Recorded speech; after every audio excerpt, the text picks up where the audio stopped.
To know more about you after the service. If you haven't already stopped by the newcomer table, please do so that we can add you to our e-list and let you know about the many different events and programs that we have happening here.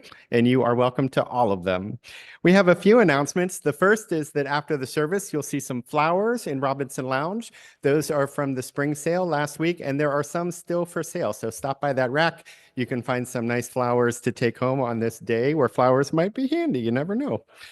Also, after this service, please see the UU Faith Action table in Robinson Lounge to sign a thank you card for outgoing communications director Emily Parker. Emily has been so wonderful for that organization and helping to connect UU congregations around the state as we advocate for different legislation in Trenton.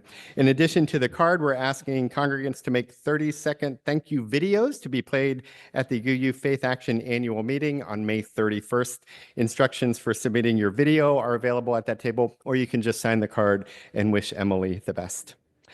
And now, grateful for each and welcoming all, let us be together for this hour of peace and balance and breath. Let us pause to remember the good and to seek the true and to witness again the diverse creative beauty best known in beloved community. Come, let us worship together.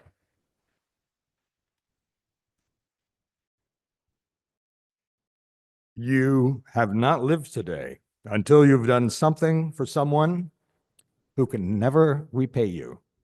John Bunyan, author of Pilgrim's Progress. Now, turn to your, what do we call this? Order of service, and join me for the unison affirmation. Never doubt that a small group of thoughtful, committed citizens can change the world. Indeed, it's the only thing that ever has.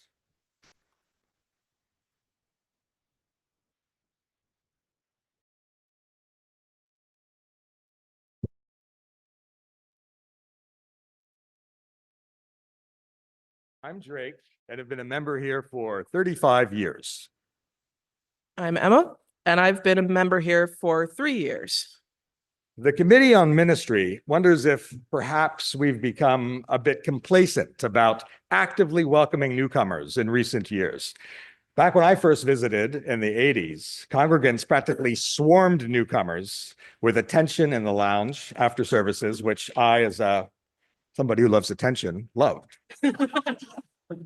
And I would have felt very overwhelmed if lots of people had come up to me my first few Sundays here. I settled into the congregation by joining the choir, still my home, warm and supportive. And I also signed on to the Rainbow Ministry and the Spring Sale, which were two places I found my footing and still are also my homes at UUCP. Presumably, most of us know how to approach newcomers after the service. Asking if this is the first time they've visited, or if they've been to any other UU congregations, or what made us check them out this morning, this month, whether they're new to the area, new to churches in general, et cetera, et cetera. But sometimes, even, shall we say, counterintuitive approaches have engaged newcomers so they don't feel isolated in the lounge, and so they get a feeling for who we are, for better or for worse. We'll demonstrate some examples. Drake told me that he remembers his first conversation in the lounge as a newcomer. I'll play Drake. And I'll play Enoch Durbin, a much loved, eccentric older member, which is why everybody's laughing, who knew him, who has since passed, alas. Hello, young man. I haven't seen you here before. Well, what's your name? Are you a student? Hi, I'm Drake. No, I'm not a student. I just dropped out of college. Well, that was stupid. Why did you do that? As I said, Enoch was a memorable eccentric, but after his obnoxious opening, he was very engaging and caring. Even an awkward opening can lead to a meaningful connection. I mean, I'm still here 35 years later. Speaking of awkward, you may find yourself approaching a newcomer today after the service and be at a loss for words. It's a situation I'm very familiar with. Hi, I'm sorry, this is awkward, but after that weird skit during the service, I feel like I should welcome you. So, hi. I wondered if someone was going to talk to me this morning. So no pressure. Talking to strangers is easier for some people than for others. But if you're so inclined, know that most visitors who linger just a bit in the lobby after service appreciate some form of engagement, even if it's just a smile or a wave. Thank you.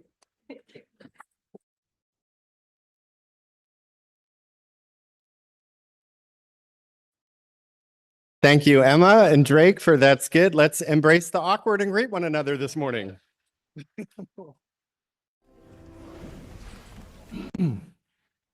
Mother's Day was originally created as a day of peace, a day in which mothers who were tired of watching their children at war and die in war would come together to advocate for peace in the country and in the world.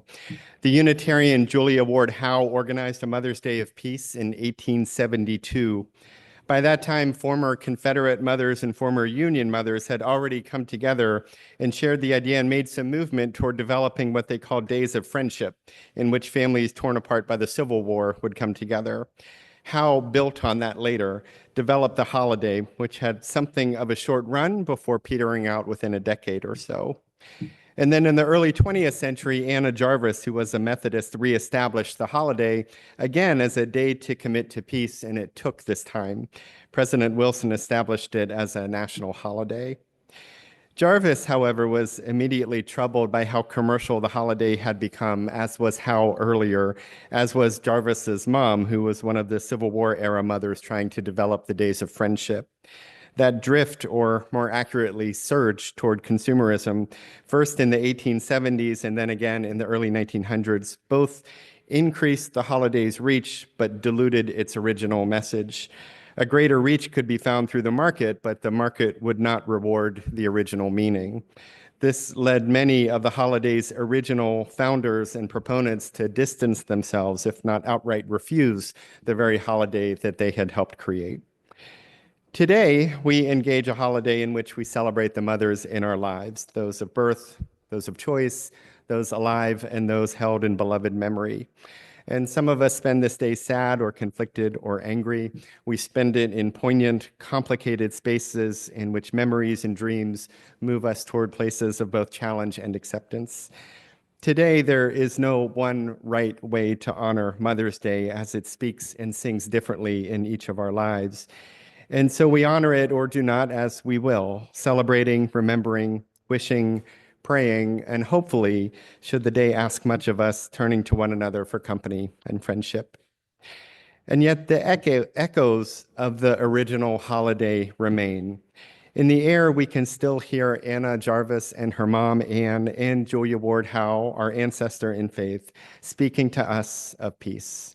They speak to us not only of lamenting war and violence, not of noticing it, not of hand-wringing at its presence or of just wishing it away, but of organizing to create peace anew in each generation. They spoke of mothers. Today, we speak of everyone in this, following their initial call to build a big movement of lasting peace. And though they were dispirited by how the movement drifted to the market, we know that to be the case and can move forward. It's the only expression many of us knew for a long time, and so our work is in part to reclaim it as a day of peace, not at the expense of remembering and honoring, for both can happen. We can remember and honor and commit to peace. We can love and we can organize.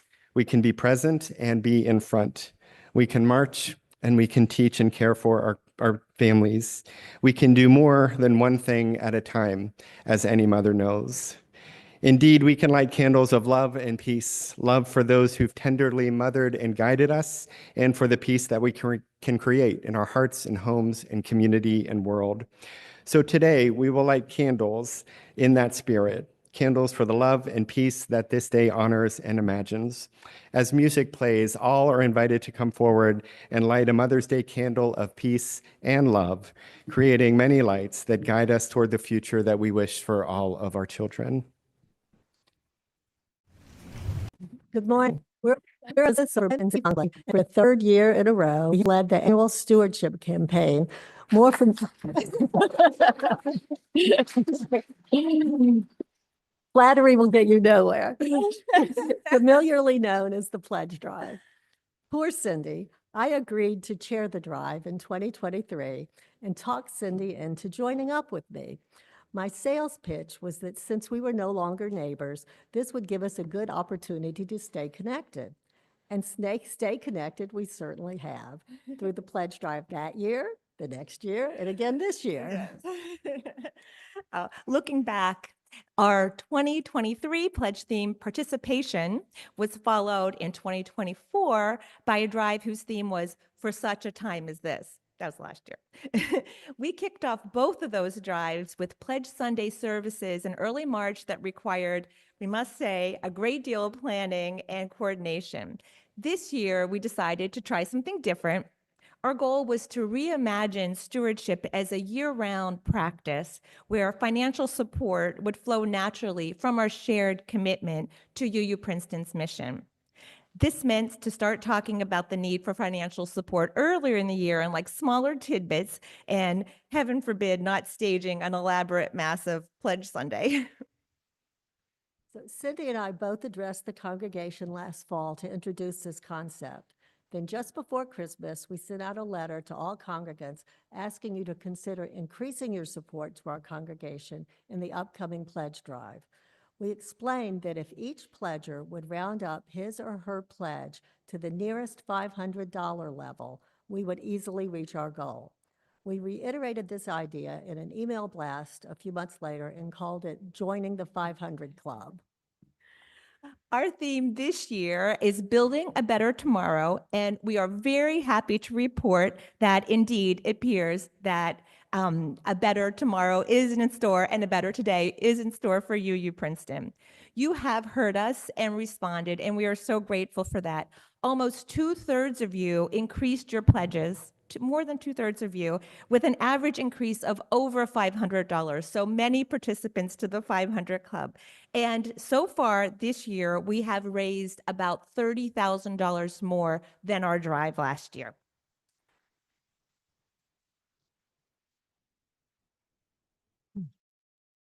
So what does that come to?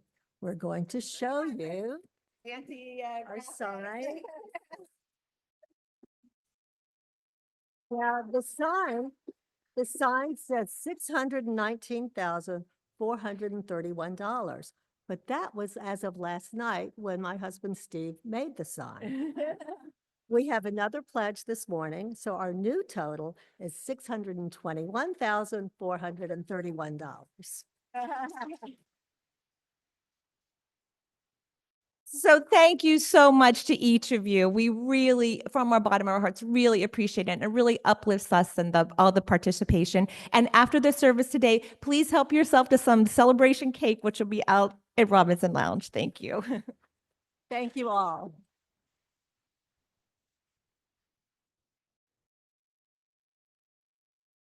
Speaking of pledging money, I've had a love-hate relationship with money since before I was born. The genes that spawned me were selected through 500 years of Mennonite idealism that imagined itself separate from hankering after what Jesus called filthy mammon. The suffering and necessary hypocrisies that arose from my forebears' conflicts about wealth eventually surfaced in my mother, born to Mennonite sharecroppers in central Kansas, and my father, descended from a formidable Mennonite family to whom a sizable chunk of south central Pennsylvania was deeded by William Penn in 1710. My father turned his back on his parents' decades-long striving to keep up appearances after his grandfather lost the family fortune in the crash of 1929. My father turned to studying psychology, practicing social work, and taking inspiration from the authenticity of my mother's people, none of whom had running water when he met them as a future son-in-law. I grew up in a progressive Mennonite church in Bucks County until I was 13 or so, with a father who served the poor in spirit and purse, and a mother increasingly annoyed that marrying up didn't come with the financial perks exhibited by her in-laws. Exhibited by her in-laws. Are we good again? There we go. More than once, she remarked, looking at me optimistically, "Let's hope greatness skips a generation." So in 6th grade, I subscribed to Entrepreneur magazine under the name DB Enterprises, using my initials, and sold hamsters and sea monkeys to gullible 6th graders. Along with Welch's grape juice, I'd put on the windowsill for a month, bottle, and sell as Burgundy. Bucks County 6th graders were not particularly sophisticated about wine back then. As a teenager, I flagellated my entrepreneurial spirit with vague discontent with social injustice, fear for the planet, and opaque psychological obsessions. Eventually, I landed at a socially conscious Mennonite college in Goshen, Indiana, which modeled the value of living simply so others may simply live, while Reagan's counter-revolution made filthy mammon sparkle and shine to most of my fellow early Gen Xers. The adage, "think globally, act locally," was popular among activists then, but that phrase felt out of reach for me until I found this congregation at 24. Yeah, at the age of 24. I became curious about Unitarians in college when I came to think of them as rich liberals with good values who do interesting things with their resources. Rich liberals. My mother's impoverished parents always tithed to their church, even when they couldn't afford to buy new clothes for their children. As frustrated as I've been with the conservative fundamentalists on that side of my family, I'll give them this: they're not hypocritical about money. Indeed, studies continue to show that Americans who identify as conservative give a significantly higher percentage of their incomes to nonprofits and charities than do liberals, which may explain part of liberals' image problems at the moment. In any event, as a 20-something in the late 80s earning $16,000 per year, 1/6, I couldn't always make my $100 a year pledge to this congregation, and sometimes had to get a waiver. But knowing I was pledged to be responsive to community and to our shared values really did ground my conflicts about money somewhere outside my exertions in self-torture. 35 years later, pledging some of my resources, material and otherwise, continues to ground me.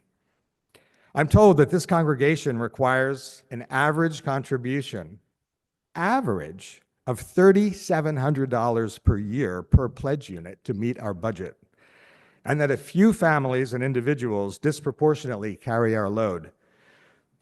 After hearing this, I had lunch with Rev. Bill to mention my conflicts about my relatively meager pledge. As I lamented my appalling consumerism, I was hoping to hand Bill the whip wielded by the deranged teenager who still sometimes lives in my head. I didn't expect fire and brimstone from Rev. Bill. After all, we don't believe in hell. Or a scarlet D for decadent. But I did expect him at least to exhort me to pledge a little more.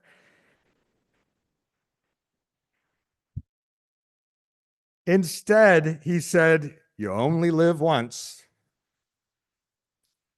His reverse psychology worked. I doubled my pledge.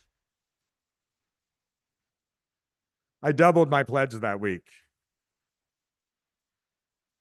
After all, there are worse things than striving to be a reasonably economically stable liberal with good values who does interesting things with their resources. Once a traveler was journeying across the land, exploring unknown areas and seeing things for the first time. The traveler went for days and weeks and months, always relying on strangers for food and shelter, and often playing a small fiddle in return for their kindness and generosity. At first, the journey was peaceful and beautiful, and the kindness of strangers was abundant, the traveler would end up with enough food to share with others along the way. But as the days and miles added up, the traveler noticed that there was more violence and conflict than they had expected. Some days were full of suspicion and stinginess. Sometimes the traveler worried about their safety or witnessed others in danger. Sometimes they went hungry, for no one would share. Sometimes they slept in the cold, for no one would offer a bed. They tired. Sometimes they started playing their fiddle and strangers would walk right on by, not even giving the traveler, a smile. As a result, the traveler started to move more quickly through the land and started to become more suspicious as they went on their own journey. They would walk past people and give no greeting. They began to assume unfriendliness and that each stranger sought their harm, and so they minimized their interactions with others as much as possible. Their eyes hardened, their fists clenched. They stomped instead of strolled, and while they became increasingly hungry and tired and cold, before long, they could imagine no other way of even being in the world. It was how they moved through their journey and through life. One day, that traveler came upon a shop that was tucked away in a cloud, and they stepped inside for some warmth and food. The air had a peaceful hum to it. The shop smelled like warm bread.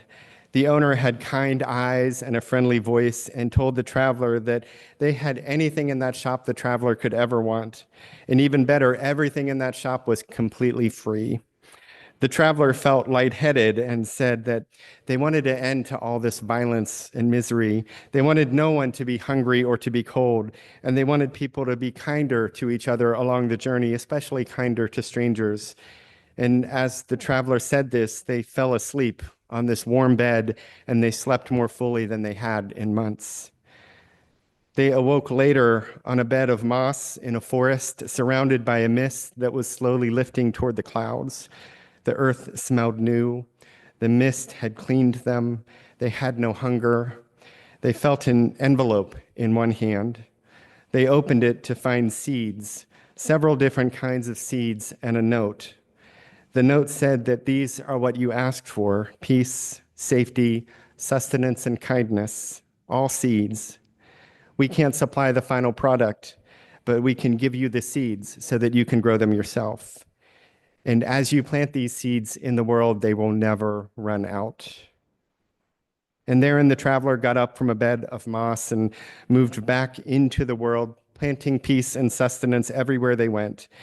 And they found that people slowly began to become more peaceful on their journeys, and that there was more warmth and sustenance in the world where they went. What they planted became real, and while not everyone wished to be a part of the bounty, the harvest, more and more people did. And more importantly, whether they knew it or not, more people were blessed by this new world that was being created. For the travelers' seeds were planted as original goodness, as grace, as the fortune that had befallen them when they slept on a misty moss bed. And so too would they return their gifts in abundance for all, regardless of how they were received.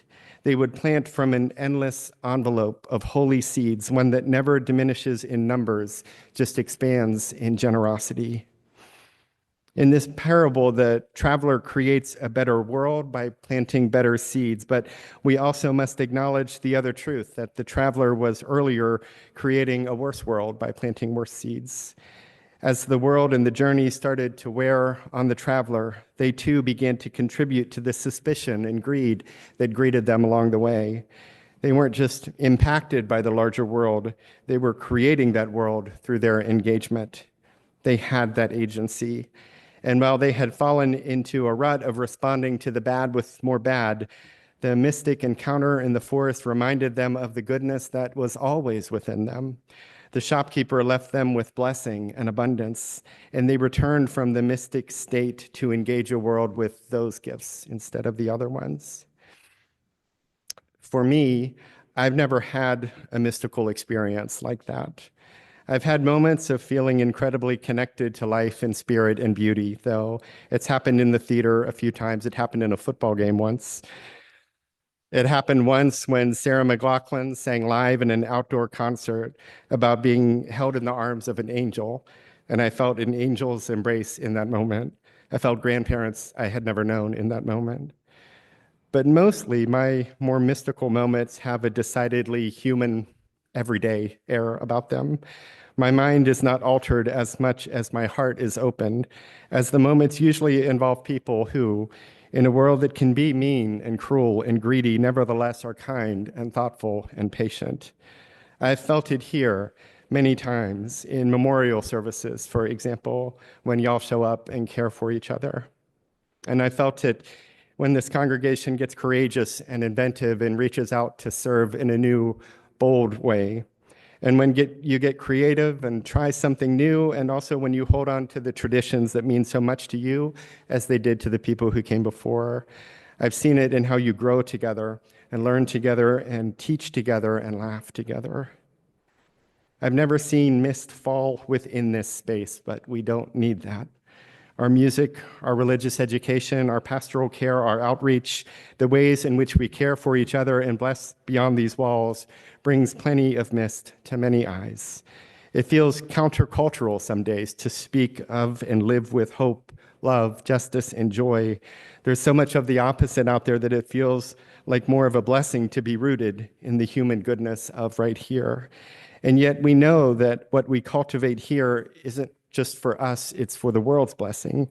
The holiness of what we offer is not measured by how we receive it, but in how we give it away. Just as the shop owner gave the traveler the seeds with which to build a better tomorrow, so too do we in our many ministries build a better world with our values. And like the parable seeds, they never run out. And like the traveler, as we give them away, as we plant and help others plant, we build a world of justice and compassion and basic human goodness. Though the world is of much the opposite, we rest not with that which ought not to be. We don't stop with lament. We may throw up our hands, but then we quickly reach out to join others in planting more seeds of hope, love, justice, and joy. Though the world and the journey may wear on all of us from time to time, we are made new by one another's love and friendship and faith. In what we do every Sunday and every day in between, in what we offer of our gifts and our talents, in our creativity, in our patience, in our support of and encouragement of one another, we build a better today, a better hour, a better minute, and a better this very moment. And from there, we move forward into tomorrow, knowing that the value of our faith, the value of our gifts, and the value of our congregation is measured in how widely we bless. That the country and the world needs those blessings so much only calls us to plant with more courage and more steadfast faith. It only calls us, like the traveler, to move from the mist into the world with every gift we have to offer. And it calls us to offer them, that in that very act, we might not contribute to fear and anger and greed and judgment, but instead we might help grow hope, love, justice, and joy in the world. May it be so, and amen. Many members and friends of UU Princeton offer so much time and talent to bring our congregation values to life. Our gifts are abundant, and when we share them, we make UU Princeton and the world a place of more hope, love, justice, and joy. This happens every day here. And so we close this morning's service with gratitude for all members and friends who are building a better tomorrow in our many, many shared ministries. We invite everyone involved in each of these groups to stand when the group is named and to remain standing until the end. We know that not everyone who shares in these ministries is here, and we know that many of us are part of several groups that bring our mission to life. Those of us standing at the end will just be a representation of all of the people who give their time, talent, and gifts to make UU Princeton healthy and strong. Our Board of Trustees develops and articulates the long-term, develops and articulates the long-term ends or goals of the congregation and works closely with the executive team to monitor progress toward achieving those goals. Those who coordinate and contribute to our Sunday brunches help bring people together for food and friendship and raise funds along the way. Our Building and Grounds Volunteers Committee oversees maintenance, repair, and renovations of the facility and grounds. We have some reluctant standers here. Our Caring for Our Neighbors ministries organize projects that provide hands-on help to address immediate local, concrete needs of our neighbors through partnerships with organizations outside UU Princeton, such as the Arm in Arm Food Pantry, Trenton Area Soup Kitchen, Loaves and Fishes, and others. The Celebrations Ministry plans celebrations and intergenerational events such as Harvest Potluck Party, Trunk or Treat and Taco Truck, Holiday Party, Passover Seder Dinner, and End-of-Year Picnic. Chalice circles are small groups that meet monthly to share experiences and thoughts around important spiritual themes and to practice deep listening to enhance their understandings and relationship with each congregants in a safe space. Our children and youth ministry volunteers are trusted and caring adults who teach and guide and learn with our young people and their families. Most of them are downstairs. Our Citizens Climate Lobby advocates for federal legislation to put a price on and to help mitigate the harm caused by the carbon in the atmosphere. Our coffee and refreshments volunteer keep us well fed and coffeeed up on our Sunday mornings. Oh, and the Committee on Ministry, who supports the executive team, assures the overall effectiveness of our congregational ministries. And this year, they've been exploring membership. Our Conscious Consumers members inform and encourage more mindful and ethical consumption choices whenever possible. The Covenant of Unitarian Universalist Pagans meets monthly and quarterly for seasonal and special earth-based rituals and celebration. Our Denominational Affairs Grants volunteers administer our congregation's annual financial contributions to various denominational bodies. Our digital ministry team advises and coordinates our e-groups, website, and email and tech functions. Our annual fellowship auction brings people together in friendship and fun and raises funds for our congregation. I know. Many people, I know, you have a hand and a leg. Our fellowship nights bring people together on the second Saturday of every month for games, discussions, and fun. The UU Princeton Finance Committee and Treasurer advise the executive team on finance, including helping with investing our endowment, monitoring monthly reports and budgets, and preparing the annual treasurer's report. Our garden keepers tend to the flower beds in the courtyard around the church building, as well as the indoor plants in the memorial garden. The UU book discussion engages books of interest. Engages books of interest, both fiction and nonfiction, every other month. Titles are chosen in advance by the group and are listed on the UU Princeton website and newsletter. The Green Burial Task Force is creating a green burial site in Mercer County that will serve our congregation very soon. The Leadership Development and Nominating Committee provides opportunities for leadership development and nominates members as needed for the Board of Trust, the Committee on Ministry, and the Leadership Development and Nominating Committee itself. Our Leadership Leaves representatives coordinate UU Princeton's support of our statewide UU Congregation Sabbatical Support Program. Our Buddhist meditation group meets weekly in person and on Zoom for meditation and discussion. Our memorial wall holds the names of beloved members of our congregation and family members who have passed away so that they are remembered with love. Our Ministry for the Earth team acts to preserve and sustain Earth's beauty and resources here at UU Princeton and beyond. Our music ministry adds depth, spirit, and beauty to our worship services, Vesper services, and memorial services. Our partner church volunteers connect us with our sister congregation in Transylvania, adding richness and tradition to both faith communities. Our Pastoral Associates Committee bring care and compassion of our congregation to members and friends in times of joy, sadness, and great transition. Princeton Eats Plants promotes plant-based living through monthly potluck gatherings and other programs. And our promotions committee grows and strengthens our congregation, works to raise awareness of UU Princeton and its specific programs through advertising and events.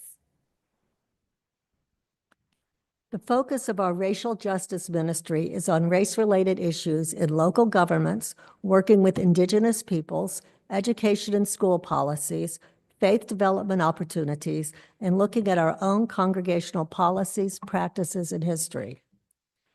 UU Princeton Rainbow Ministry works to celebrate and support all members of the LGBTQIA+ community who embody the diverse and intersectional nature of sexual orientation and gender identity. Our sanctuary and refugee ministry volunteers, in partnership with local groups such as Interfaith Rise, serve, support, and advocate for immigrants and refugees in our area and beyond. UU Princeton's social outreach grants are funded by the previous year's spring sale and granted through a lay-led process. And speaking of the spring sale, it is a huge annual fundraiser that scores of people help create every May, and that this year raised over $32,000. But wait, there's more. 40, it's so many areas. It's just so wonderful how many areas of ministry we have.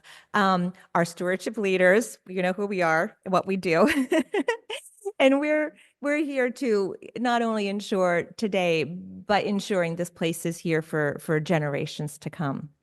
We have UU Faith Action, which connects our congregation to other UU congregations in our state of New Jersey to advocate for legislative decisions that reflect our values. Our ushers and greeters welcome us every Sunday, hand out the order of service, and collect and count our offering. Our welcome table volunteers warmly greets our visitors, answers their questions, gets the information so that we can invite them to our many programs in different areas and ministries. The Women's Alliance meets monthly for a potluck meal, a program, and to raise funds for nonprofits that support women and children. Our worship associates support our worship life by setting up for the services and offering personal reflections during worship. Our worship tech team sets up our cameras and operates our Zoom service every Sunday, as well as doing the same for memorial services. They also operate the sound system. Our young adults group develops connections among young adults for fellowship, activism, and fun. Our UU Princeton Zen Sangha, did I say that right? Yes, Sangha offers regular Zen practices and discussions of Zen Buddhism. And we know that no list like this can ever be comprehensive for many of the ways for which we care for each other in our congregation and the world fall not within a group, but are enlivened by each of us in our various relationships. Let us all rise then and be grateful for the countless ways that we all bring hope, love, justice, and joy to life in the world. What we do together is important and it matters. For together we are not only blessing one another, but are also blessing every tomorrow that is to come. Let us be grateful for the calling to give those blessings to the world, and even more grateful that we get to offer them with one another.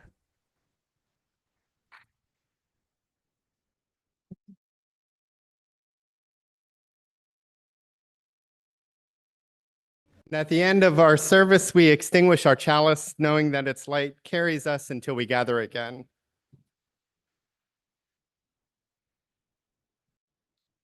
Go forth for the moments before you, within you, the people among you, and the Spirit guiding you toward love and kindness. And go forth knowing that you are held always and always with everyone else by that great love of no beginning and never ending. Go in peace, and amen.